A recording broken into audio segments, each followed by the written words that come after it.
우리가 지난 주일에는 예수님께서 하신 첫 번째 설교 말씀을 봤습니다. 그리고 첫 설교를 전체를 우리가 통째로 암송을 했었죠. 기억하시나요? 다시 해보겠습니다. 때가 찼고 시작. 때가 찼고 하나님의 나라가 가까이 왔으니 회개하고 복음을 믿으라. 잊으셨으면 정상, 기억하고 계시면 기적.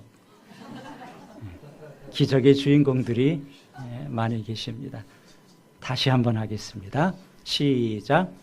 때가 찼고 하나님의 나라가 가까이 왔으니 회개하고 복음을 믿으라. 아멘. 자, 예수님의 첫 설교 우리가 지난주에 봤고요. 오늘 말씀은 예수님께서 처음으로 하신 일입니다. 무슨 일을 처음으로 하셨을까? 우리가 본문을 읽은 것처럼 예수님께서는 제일 처음에 제자들을 부르셨습니다. 왜 예수님께서 제자들을 부르셨나? 그 이유는 어렵지 않습니다. 하나님께서는 사람들을 통해서 일하시고 사람들과 함께 일하십니다. 일꾼들을 불러서 하나님 나라의 일을 맡기기 위해서 제자들을 부르신 거죠. 처음으로 부르신 제자 4명의 이름이 오늘 본문에 나와 있습니다.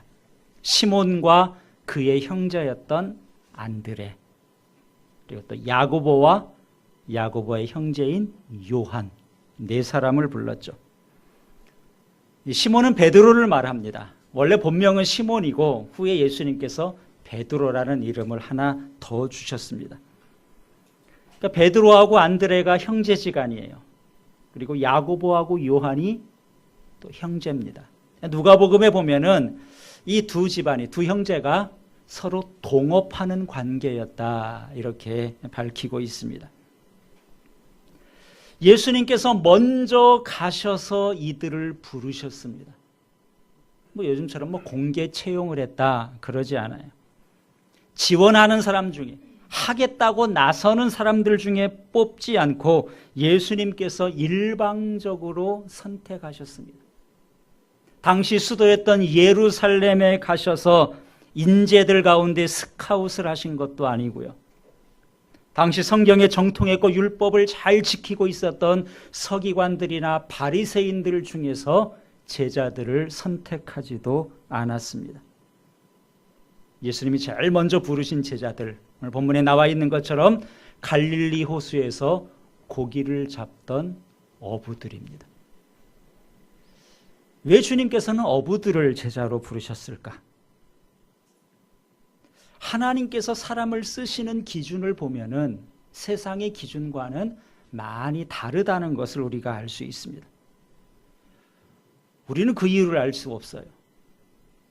하나님께서 왜 이들을 부르셨는지 자격이나 조건을 따지지 않은 것 같습니다. 그래서 우리가 이런 경우에 하는 말이 있죠. 하나님께서 이들을 부르신 것, 은혜로 부르신 것이다. 그들의 자격이나 조건을 보고 부르지 않았다는 겁니다. 바울이 고린도전서를 쓰는데 고린도전서를 쓰면서 고린도 교회 성도들을 향해서 이렇게 말합니다. 형제들아, 너희를 부르심을 보라. 육체를 따라 지혜로운 자가 많지 아니하며 능한 자가 많지 아니하며 문벌 좋은 자가 많지 아니하도다. 바울이 편지를 쓰면서 고린도 교회 구성원들을 한번 생각해 본 거예요. 그랬더니 그들 가운데 공부 많이 한 사람이 별로 없다는 겁니다. 집안 좋은 사람이 많은가? 그렇지도 않다는 거예요. 능력자들이 많은가? 그렇지도 않다.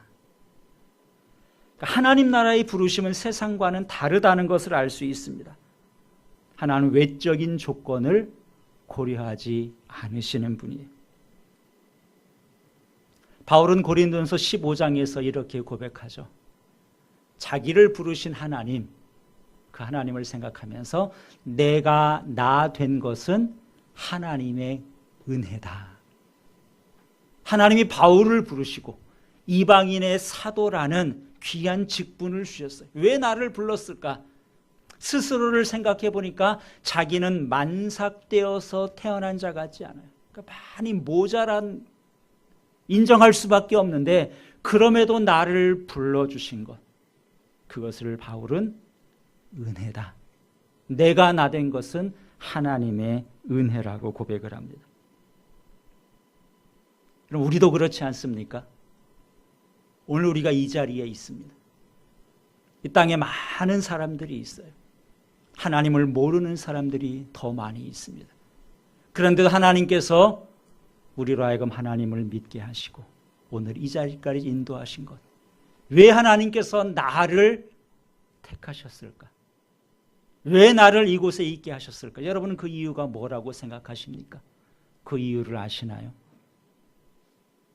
찬송가 가사에 있는 것처럼 하나님의 은혜로 있을 데 없는 자 왜 구속하여 주는지 그 다음 뭐야? 난 알 수 없다. 그게 솔직한 고백일 거예요. 왜 하나님께서 나를 부르시고 나에게 은혜를 베푸셨는가? 논리적으로 타당한 이유와 근거를 어느 누구도 제시하지 못할 것입니다. 그래서 그것을 성경은 하나님의 은혜다. 난 알 수 없다. 하나님께서 그렇게 하셨다는 거죠. 그래서 이 사실을 믿음으로 고백하는 사람이라면 누구나 하나님께 감사와 찬송을 드리지 않을 수 없는 것입니다. 갈릴리 어부들을 부르신 예수님, 이들에게 예수님께서 비전을 제시해 주시죠. 뭐라고 말씀하십니까? 나를 따라오라. 내가 너희로 사람을 낚는 어부가 되게 하리라. 나를 따라오면 사람을 낚는 어부가 되게 하겠다. 지금 이들은 물고기를 낚는 어부들이죠.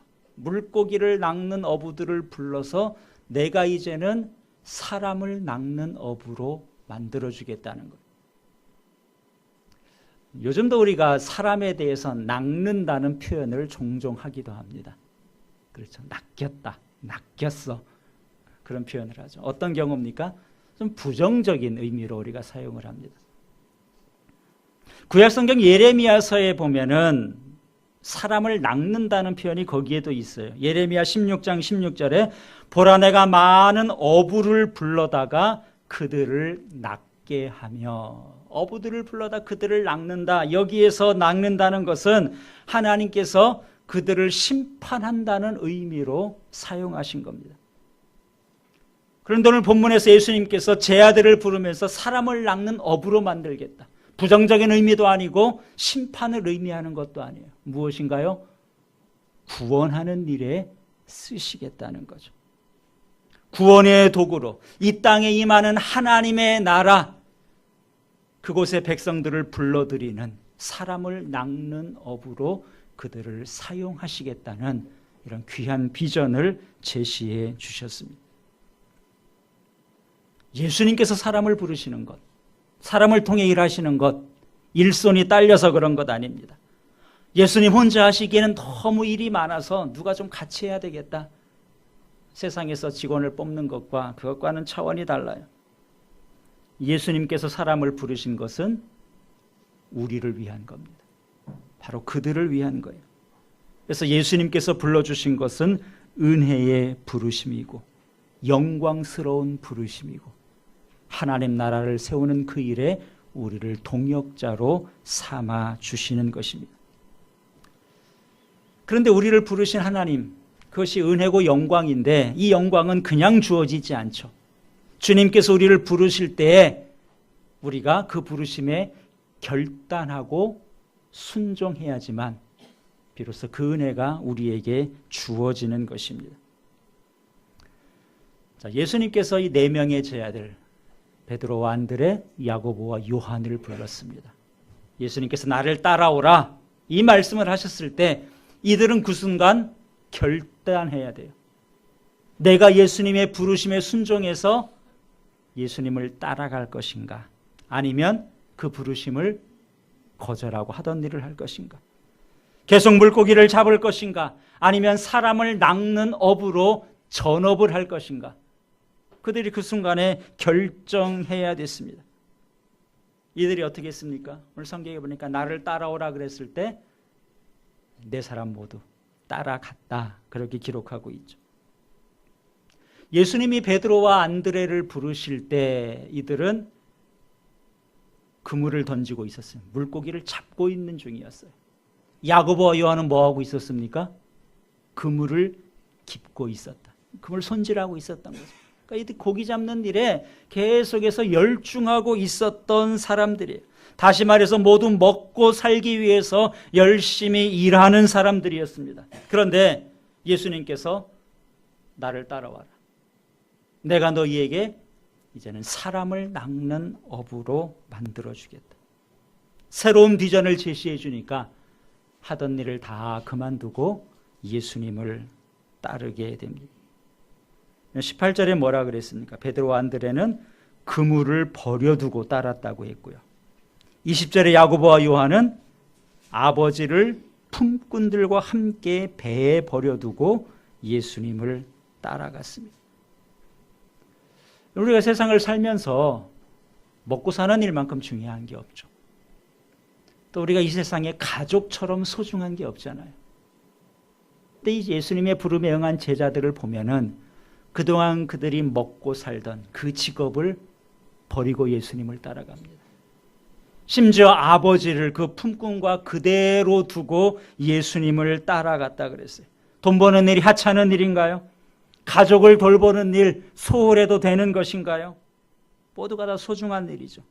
그런데 이들이 그 모든 것을 뒤로하고 예수님을 따라갔다는 것은 그 중요한 것보다 더 중요한 가치를 발견했다는 겁니다. 가족이 소중하고 내가 하는 일이 소중하고 그렇지만 예수님을 따르는 일, 순종하는 일이 그 모든 것보다 더 중요하다는 거예요. 우선순위가 바뀐 거예요. 우리가 전에 예수님께서 사탄의 시험을 받는 것을 봤습니다. 첫 번째 시험이 이 돌들을 명해서 떡덩이로 만들어라 그랬어요. 예수님 뭐라고 하십니까? 떡을 만들지 않고 사람이 떡으로만 살 것이 아니요 하나님의 입으로 나오는 모든 말씀으로 살 것이다.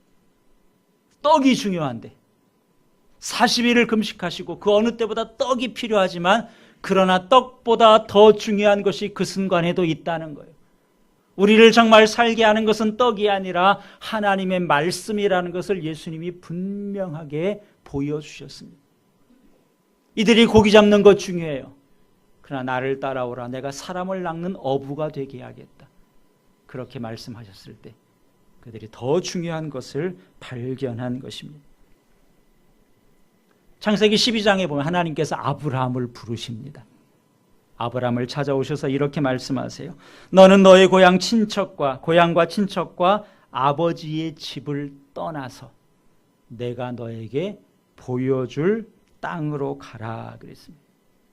그리고 이렇게 말씀하세요. 내가 너로 큰 민족을 이루고 내게 복을 주어 내 이름을 창대하게 하리니 너는 복이 될지라. 이렇게 하나님 말씀하시자 그 다음 구절에 성경은 이렇게 기록합니다. 이에 아브라함이 여호와의 말씀을 따라갔다. 하나님이 아브라함을 부르시니까 아브라함도 순종했다는 거예요. 하나님이 아브라함을 부르신 것과 오늘 본문에 4명의 제 아들을 부르신 것 이렇게 비교해 보면은 비슷한 점이 굉장히 많습니다. 하나님이 아브라함을 찾아오셔서 아브라함을 부르시죠. 갈릴리에서 고기 잡는 어부들을 먼저 찾아가서 부르시는 것 같아요. 아브라함에게 고향과 친척과 아버지의 집을 떠나라. 그리고 내 명령에 순종하라 그랬죠. 오늘 본문에서 제자들도 고향을 떠나지 않고 예수님을 따라서 떠나는 거예요. 아버지를 그대로 두고 떠나는 겁니다. 동일하게 버려두고 떠납니다. 하나님께서 아브라함에게 보여주신 비전이 있어요. 너는 복이 될지라 너의 이름을 창대하게 하겠다. 그 하나님께서 보여주신 그 비전을 따라서 아브라함이 순종했던 것처럼 제 아들도 사람을 낚는 어부 그 비전을 가지고 순종합니다. 아브라함도 말씀에 순종하는 것 그것을 최우선순위에 두고 그동안 자기가 귀하게 여겼던 것들을 다 뒤로하고 하나님을 따랐음을 볼 수 있습니다. 근데 아브라함의 순종과 오늘 본문의 제자들의 순종 이렇게 비교를 해보니까 다른 점도 한 가지 발견이 됩니다. 그것은 뭐냐 하면은 하나님께서 아브라함에게 고향과 친척과 아버지 집을 떠나 내가 너에게 보여줄 곳으로 가라 그랬어요. 그러니까 아브라함에게는 가라 그랬고 어부들을 부르실 땐 뭐라 그랬어요? 따라오라 그랬습니다. 가라 그런 것 혼자 가는 게 쉬운가요? 따라오라 그랬을 때 따라가는 게 쉬울까요? 아무래도 따라가는 게 쉽겠죠. 어디라고 구체적으로도 말씀하지 않아요. 아브라함에게는 내가 너에게 지시할 땅으로 가라. 가라 그랬을 때 아브라함은 순종했습니다. 좀 더 막연한 거예요. 근데 예수님의 부르심은 그냥 나를 따라와라. 예수님 보고 그대로 가기만 하면 됩니다. 그런 점에서 제자들의 순종, 오늘 우리의 순종이 훨씬 더 쉽다는 것을 우리가 알 수 있습니다. 주님께서 우리도 부르셨어요. 우리도 나를 따라오라. 예수님께서 먼저 보여주신 삶의 모범이 있습니다. 예수님께서 우리보다 앞서서 걸어가신 그 길이 있어요. 그 길을 따라오라는 거예요. 우리가 처음 따라가는 것이 아니죠. 오늘 본문에 보면은 4명의 제자들이 그 길을 따라갔습니다. 그들이 어떻게 갔는지, 기독교 2000년 역사를 통해서 수많은 사람들이 이 부르심에 어떻게 순종하며 갔는지 우리는 그것을 보고 따라가면 훨씬 더 쉽게 갈 수 있습니다. 제 아들은 예수님을 따라가기 위해서 그동안 중요하게 여기고 있던 것들을 다 버렸습니다. 우선순위가 바뀌었죠. 우리도 마찬가지입니다. 주님을 따라가는 것, 그냥 되는 것이 아니라 주님을 따라가는 일에 가장 우선순위를 둬야 됩니다. 여러분 어떻습니까? 예수님 믿고 신앙생활하면서 이전에 중요하게 여기던 것들, 버린 것들이 있나요? 우선순위가 바뀐 것이 있습니까? 오늘 여러분들이 주일에 예배 드리러 이곳에 왔습니다. 예배 하나를 드리기 위해서도 우리가 사실은 버려야 될 것이 있습니다. 휴일에 어디 놀러 가는 것, 이거 뒤로 해야죠. 전에는 이것을 중요하게 여겼을 수 있어요. 그러나 그거보다는 하나님 예배하는 것이 더 중요하다 그러면은 우선순위가 바뀌는 겁니다. 모처럼 쉬는 날 날씨도 더운데 집에 좀 편안하게 늦잠도 자고 하면 좋겠다 이런 생각을 할 수 있죠. 그러나 하나님을 예배하려면은 삶의 우선순위가 바뀌어야 되는 거예요. 예배드리는 것 하나만 가지고도 우리가 버리고 포기해야 될 것이 있습니다. 그런데 우리가 주일날 예배드린다 이것만 가지고 나는 예수님 따라가고 있다, 나는 주님의 제자다 이렇게 말하기에는 좀 부족하죠. 그렇지 않습니까? 이것 외에 우리가 해야 될 것이 많이 있지 않아요? 기도도 해야죠. 기도하려면 또 뭘 버려야 되나요? 여러분의 시간들, 다른 것에 관심 쓰던 시간들을 좀 더 정리해야지 기도할 시간이 확보되는 거예요. 성경을 보는 것도 마찬가지입니다. 봉사하는 것, 섬기는 것 그냥 되는 것이 아니라 그 시간을 확보하고 그 노력을 하려면 내가 뭔가를 포기해야 되고 이 일에 우선순위를 둘 때 가능한 것이지 그냥 되는 것은 하나도 없어요. 예수님께서 제 아들에게 사람을 낚는 어부가 되게 하겠다. 오늘 우리도 다른 사람을 주님 앞으로 인도하려면, 전도하는 일을 하려면 그냥 되지 않죠. 뭔가 내가 포기하고 희생해야지 주님을 따라갈 수 있는 것입니다. 마태복음 19장에 보니까 베드로가 예수님에게 이렇게 질문합니다. 우리가 모든 것을 버리고 주님을 따랐습니다. 그렇죠? 오늘 본문에도 베드로가 다 버리고 예수님을 따라갔어요. 내가 다 버리고 주님 따라갔는데 주님 나에게 뭐 해주실 거예요? 무슨 상 주실 거예요? 이렇게 대놓고 예수님께 베드로가 물어봤습니다. 예수님이 이렇게 대답하셨어요. 마태복음 19장 28절 예수께서 이르시되 내가 진실로 너희에게 이르노니 세상이 새롭게 되어 인자가 자기 영광의 보좌에 앉을 때에 나를 따르는 너희도 12 보좌에 앉아 이스라엘 12 지파를 심판하리라. 또 내 이름을 위하여 집이나 형제나 자매나 부모나 자식이나 전토를 벌인 자마다 여러 배를 받고 또 영생을 상속하리라. 내가 주님을 위해서 이거 버렸습니다. 포기했습니다. 나에게 무슨 상이 있습니까? 그랬을 때 하나님께서는 놀라운 약속들을 해주셨죠. 장차 이런 영광을 누리게 될 것이다. 세상에서 포기한 것, 그것보다 더 많은 것들을 하나님께서 채워주신다고 분명히 말씀했습니다. 그래서 우리가 예수님 때문에 포기한 것, 절대 손해가 아니라는 것을 알 수 있습니다. 주님을 따르는 일, 하나님 기뻐하시는 일을 삶의 제일 첫 자리로 바꾸는 것, 그것이 손해가 아니라 우리에게 더 유익이라는 거죠. 그래서 여러분들이 예배를 선택하는 것, 기도의 자리를 선택하는 것, 순종의 자리를 선택하는 것, 봉사와 섬김의 자리를 선택하는 것, 이것은 손해가 아니라 더 큰 유익이 된다는 것을 우리가 알 수 있습니다. 또 하나 중요한 것이 있어요. 우리가 주님을 따라가려면 순종해야 되는데 중요한 것은 신속하게 순종해야 됩니다. 아마 이 자리에 계신 분들 가운데 주님 말씀에 순종해야 된다, 그렇죠. 여기에 대해서 이견을 제시하실 분은 한 분도 없으실 거예요. 주님께서 맡겨주신 일이 내 개인의 일보다 더 중요하다, 여기에 대해서 아니라고 말하실 분도 아마 없을 겁니다. 순종의 중요성을 우리가 잘 알고 있어요. 문제는 무엇인가? 그것이 옳다는 것, 해야 된다는 것은 알지만 뒤로 미룰 때가 많이 있습니다. 아직 준비가 안 됐는데요, 지금은 아닌 것 같아요. 언젠가는 내가 꼭 할 겁니다. 혹시 여러분 여기에 해당되진 않습니까? 지체하는 것 불순종입니다. 나중에 순종한다? 그건 순종이 아니고 불순종. 내일 하겠다? 오늘은 불순종이죠. 그래서 이런 말이 있지 않습니까? 마귀의 시간은 내일이고 하나님의 시간은 오늘이다. 난 앞으로 할 것이다, 그렇게 생각해서 마음을 편하게 먹는 그것은 순종이 아니라 불순종이라는 거예요.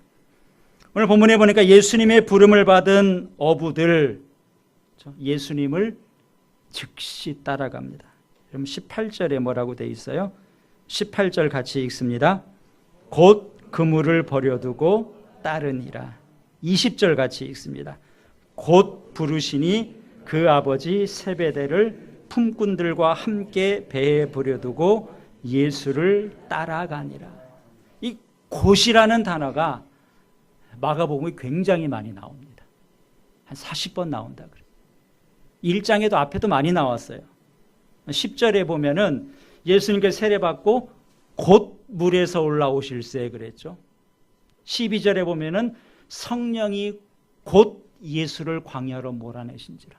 세례받을 때, 광야 가서 시험을 받을 때 곧이라는 단어가 있고요. 오늘 본문에도 18절 곧 그물을 버려두고, 좀 전에 보면 20절에도 곧 부르시니, 다음 주에 볼 21절에는 또 뭐라고 되어 있습니까? 예수께서 곧 안식일에 회당에 들어가 가르치시며. 그래서 이렇게 문장을 보면은 굳이 여기에 곧이라는 단어를 안 집어넣어도 될 것 같은데 마가는 마가복음을 기록하면서 곳곳에 곧이라는 단어를 꼭 집어넣고 있습니다. 마가가 이해한 예수님, 굉장히 급박하게 움직이시는 분으로 이해를 한 거예요. 예수님이 제 아들을 곧 부르십니다. 그랬더니 제 아들은 미룬 것이 아니라 곧 그물을 버려두고 예수님을 따르죠. 마치 4명의 어부들이 예수님의 그 급박한 마음을 깨닫기라도 한 것처럼 즉시 순종하는 것을 우리가 볼 수 있습니다. 예수님이 성격이 급하신 분인가요? 못 참는 성격이신가요? 우리가 지체하면 예수님이 불효령을 내리시나요? 예수님은 하나님 나라의 긴급성을 알고 계셨어요. 제 아들이 그 주님의 마음을 알고 순종하되 즉시 순종한 것입니다. 누가복음 9장에 보면은 예수님께서 또 다른 사람들을 향해서 오늘 본문에서처럼 나를 따라오라 그래요. 그랬더니 한 사람이 이렇게 예수님께 말합니다. 예수님, 내가 먼저 내 아버지를 장사하도록 허락해 주십시오.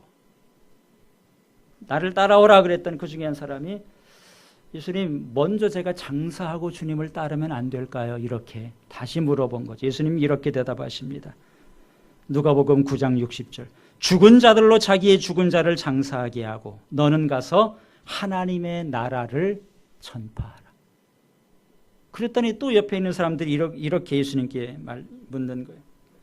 주여, 내가 주를 따라가겠나이다마는 나로 먼저 내 가족을 작별하게 허락하옵소서. 주님, 내가 주님을 따르겠습니다. 안 따른다는 게 아니고 따르겠습니다. 그런데 먼저 우리 가족들하고 한번 작별하는 그 시간을 주십시오. 줄 수 있잖아요. 자, 얼른 작별하고 와라. 이렇게 할 수 있는데도 예수님의 대답이 이렇습니다. 손에 쟁기를 잡고 뒤를 돌아보는 자는 하나님 나라에 합당하지 아니하니라. 주님을 따르지 않겠다는 것이 아니에요. 먼저 아버지 장례를 치른 후에 따르겠습니다. 가족과 작별하고 따르겠습니다. 그럼에도 주님은 주님을 따르는 일이 더 시급하다는 거예요.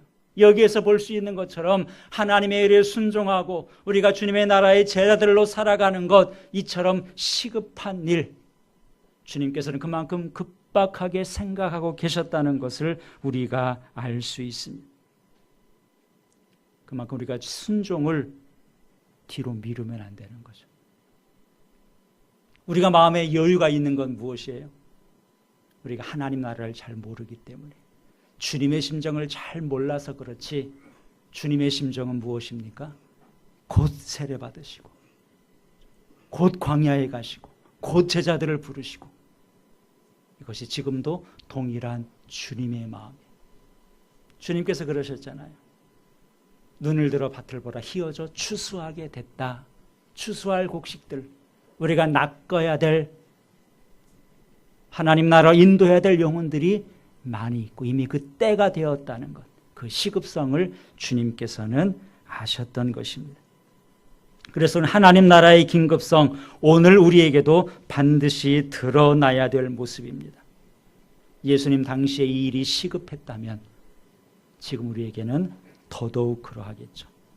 그래서 우리가 좀 더 주님의 말씀에 순종을 지체하는 것이 아니라, 내일이나 뒤로 미루는 것이 아니라 내가 오늘 즉각적으로 순종해야 될 것을 찾아서 그대로 순종할 때 하나님께서 그 순종을 귀하게 보시고 또 그런 사람들을 통해서 하나님의 나라를 이루어 가시는 것입니다.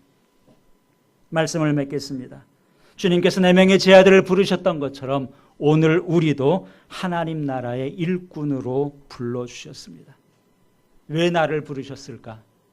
은혜로 불러주셨어요. 하나님이 불러주신 것 영광스러운 일입니다. 나를 위해서 불러주신 것이고, 아브라함도 그러했듯이 우리의 인생을 복되게 하기 위해서 우리를 불러주셨습니다. 이 사실 우리가 믿는다면, 하나님이 나를 불러주신 것이 은혜요 영광이라는 것을 믿는다면, 우리가 주님을 따르는 것, 우리 삶의 제일 첫 자리에 우선으로 둬야 됩니다. 주님을 따르는 것, 뒤로 미룰 것이 아니라 즉시 순종하고 따라가야 될 일이죠. 오늘 나를 따라오라는 예수님의 말씀, 이 말씀이 나에게 주시는 말씀, 나를 찾아오셔서 나를 부르시는 그 말씀으로 알고 이 말씀에 진실되게 순종하고 그 다음에 즉각적으로 온전히 주님을 따라가는 그런 믿음의 성도들이 되시기를 우리 주님의 이름으로 축원합니다. 기도하겠습니다. 오늘 말씀을 생각하면서